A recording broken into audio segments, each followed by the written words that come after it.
다니엘서 11장은 다니엘이 바사 제국과 헬라 제국이 무너지는 것을 환상으로 본 이야기예요. 페르시아와 그리스 제국이 무너졌던 그런 이야기라고 할 수 있죠. 1절에 보니까 다니엘이 메대 사람 다리오 5년에 이 환상을 봤다고 해요. 바사 제국과 헬라 제국이 세워지기 전부터 이 두 제국이 무너진 것을 보고 있는 거예요.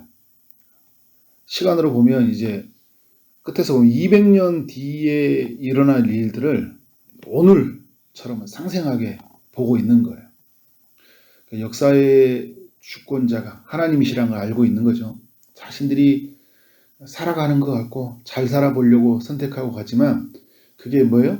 하나님의 눈에 다 보이는 거예요.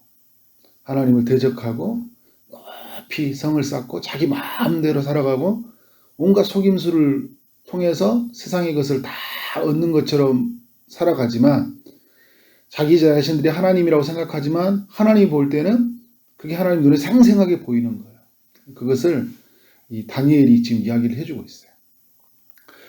바벨론 그 땅에 끌려간 이 다니엘과 그리고 남유다의 모든 백성들 세상이 누구의 손에 있는 건가 할 때 결국 하나님의 손에 있다라는 것을 알려주고 있는 거잖아요. 2절이 바사제국에 관한 이야기예요. 바사제국의 그 왕이 세워지는 새 왕이 일어날 것인데 네 번째 세워진 왕은 심히 부요해지고 또 강해져서 헬라 왕국을 칠 것이다 이야기하고 있어요. 네 번째 세워지는 사람이 바로 에스더서에 나오는 아하수에로 왕이에요. 크세르세스라고도 불리는데 이 그야말로 바사 제국에서 가장 강한 나라를 만들었던 사람. 그 영화 스파르타 하면 나오는 그 300이 나오는 사람 있잖아요. 강력한 그 제국을 만들었던 그 페르시아 왕국의 왕이었던 것이죠. 이 왕의 이야기를 지금 다니엘이 보고 있는 거예요. 그가 헬라 왕국을 칠 것이다 이야기를 하고 있어요. 그러나 여러분 이런 왕도 또 다른 왕에 의해서 또 다른 왕조에 의해서 무너지고 말아요.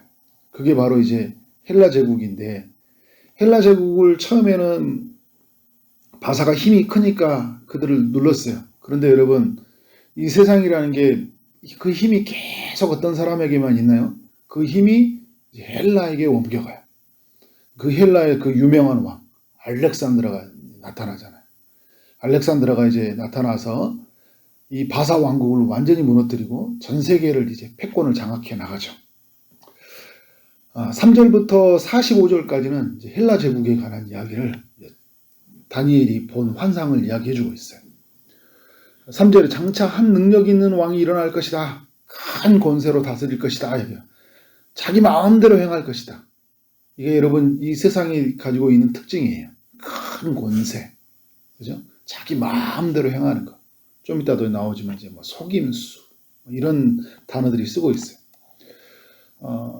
알렉산드로는 정말 그야말로 20대 초반에 천하를 호령했던 사람이에요. 근데 이 사람이 단명을 하고 말죠. 단명을 했는데 그 뒤에 그 왕위를 이어받지 못해요. 자기의 딸이 태어났는데 왕위를 이어받지 못하고 또 자기 형제가 있지만 왕위를 이어받지 못해요. 근데 그게 이제 다 나와 있어요. 그리고 그 왕은 알렉산드라 왕은 어떻게 됩니까? 이후에 4명의 장군이 있었는데 그 4명의 장군으로 이제 4제국으로 나눠지게 돼요. 그게 4절의 말씀이에요. 그가 장성할 때 그의 나라가 갈라져 천하사방으로 나눠질 것이다. 그의 자손에게 돌아가지 아니할 것이다. 알렉산드의 자손에게 돌아가지 아니할 것이다. 자기의 주장한 대로 권세도 되지 아니하리니. 권세 알렉산드라 하면 정말 그 헬라 제국의 엄청난 왕이었는데 우리나라 보면 광개토 대왕보다 더 능가하는 왕이었죠. 엄청난 제국을 이뤘던 왕이지만 아무것도 그의 자손에게 넘겨주지 못해. 이게 세상이라는 거죠. 우리가 여러분 엄청나게 쌓고 이 시대에 정말 내 자손을 위해서 내 나라를 위해서 열심히 살아왔는데 그게 여러분 어떻게 돼요? 주지 못해요. 근데 결국 그 자기가 주장한 대로 돌아가지 못하고 나라는 뽑혀서 다른 사람이 돌아갈 것이다. 열심히 했는데 그죠? 죽 서서 개를 준 듯이 열심히 했는데 다 나눠주게 되는 거예요. 이제 그 4절 20절까지 5절부터 20절까지는 남방 지역을 다스렸던 4개의 제국으로 나눠졌다고 하죠. 오늘 말씀은 이제 2개의 지역을 중심으로 이야기를 해주고 있어요. 남방 지역을 다스렸던 프톨레미 왕조의 이야기를 해주고 있어요. 그리고 이제 북방 지역을 다스렸었던 이 셀류쿠스 왕조의 이야기를 같이 해주고 있죠. 처음에는 프톨레미 왕조가 이 헬라 제국의 강력한 힘으로 세력으로 자리를 잡아요. 이 프톨레미 왕조가 남방 지역을 다스렸는데 이제 뭐 애굽, 그 다음에 팔레스타인 이런 나라들이라고 할 수 있죠. 그러니까 지금 남유다가 머물고 있는 지역을 다 다스렸어요. 애굽 이런 지역까지. 근데 셀류쿠스 왕조는 이제 바벨론, 그래 시리아, 메소포타미아 이런 어떤 북방 지역을 다스렸거든요. 처음에는 프톨레미 왕조가 기세를 떨쳐요.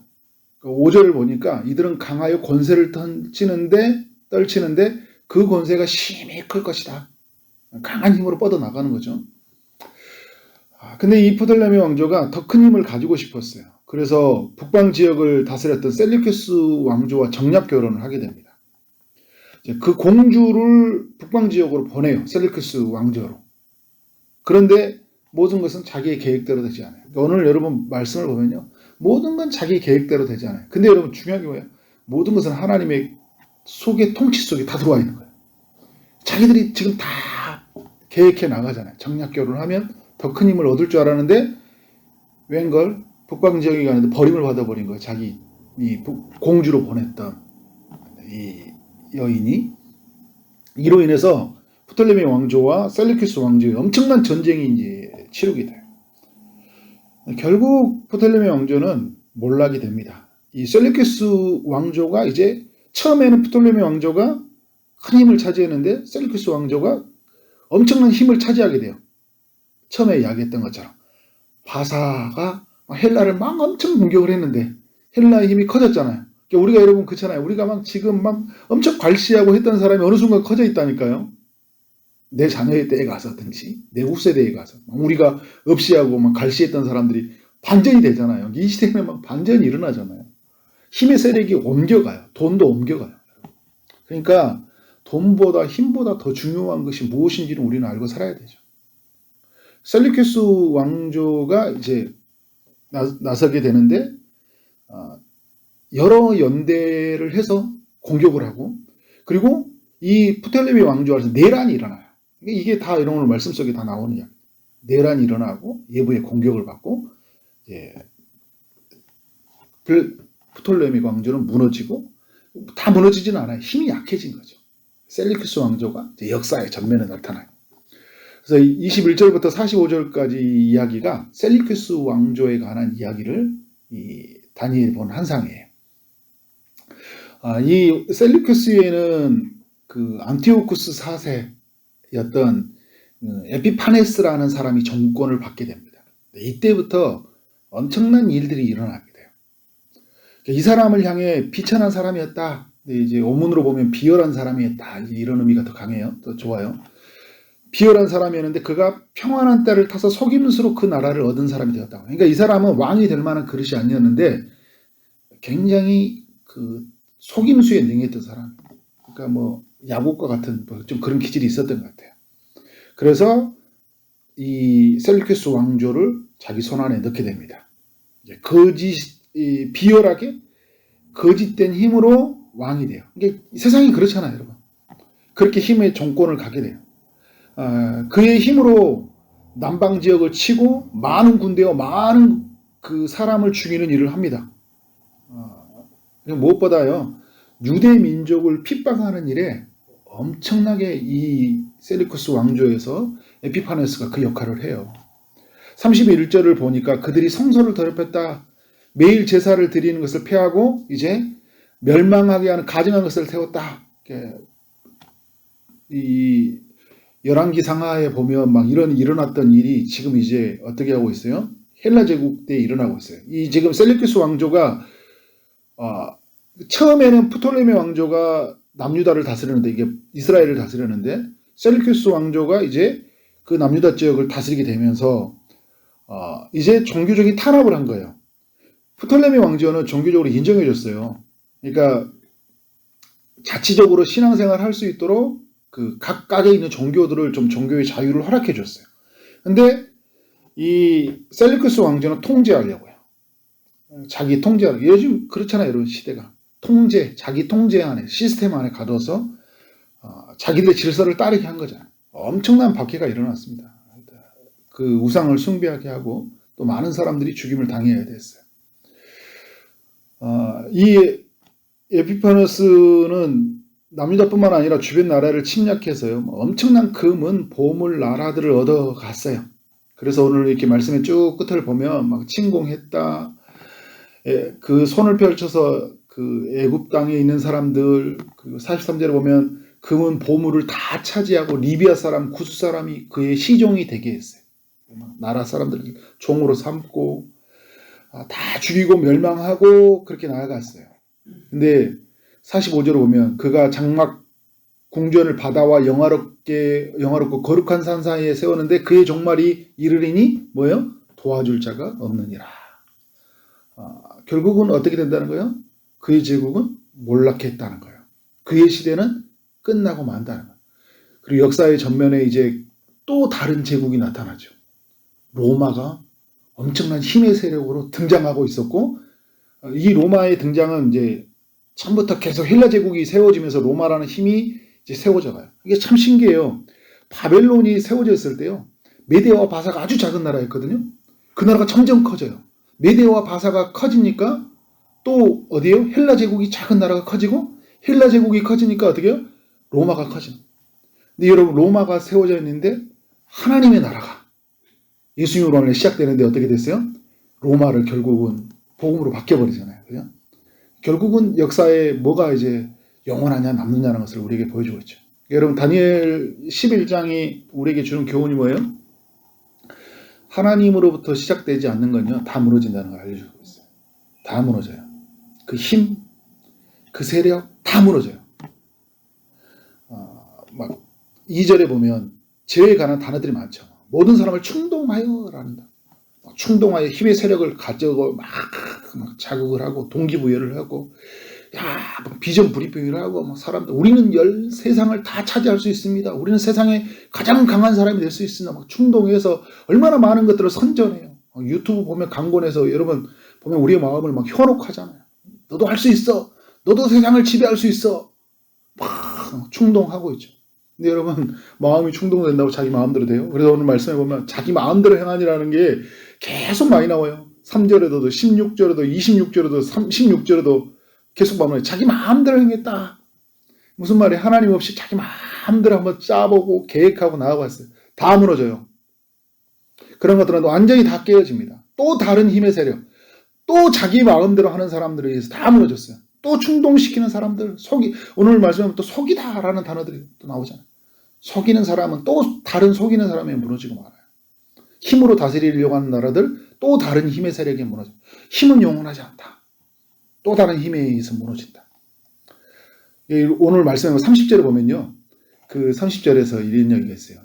그 29절부터 남방에 이를 것이라 이번이 그 전번만 못하리니 하면서 이제 이 힘이 점점 약해지고 있다는 거예요. 근데 30절, 이는 기뜸의 배들이 그들을 칠 것이나. 이 기뜸의 배들이 뭐냐면 로마의 배들이에요. 로마의 세력이 등장해서 어떻게 된다는 거예요? 이제 힘이 약해지고 있는 상황이에요. 그러면 힘이 약해지고, 그래서 로마는 늘 견제 세력이면서 그러면서 또 다른 힘을 막 찾으려고 하거든요. 근데 자기가 생각하는 것보다, 자기가 힘을 뻗어가는 것보다 로마는 더 커져가고 있어요. 여러분, 막 우리가 이 세상에서 힘을 얻어가려고 하는데 그럼 다른 사람들은 가만히 있냐고요. 더 강한 힘으로 찾아온다니까요. 그러니까 우리는 완전히 절대자이신 하나님 앞에 엎드려져야 돼요. 그 하나님께 꽉꽉 붙들려 살아야 돼요. 그래서 여러분, 이 다니엘서 이야기를 통해서 왜 지금 다니엘이 이 한상을 보면서 지금 이 이야기를 두 그룹에 다 전달해주고 있거든요. 지금 바벨론에 살고 있잖아요. 그러니까 지금 메대 사람 원년이었으니까. 이 바벨론에 살고 있는 자신의 백성들과 또 메대 사람, 이 땅을 정복해가는 사람들에게 주는 메시지가 있는 거예요. 너희들 진짜 앞으로 가는 시대에 다 하나님 이렇게 망한다. 그리고 하나님의 백성들에게 말하는 거 뭐예요?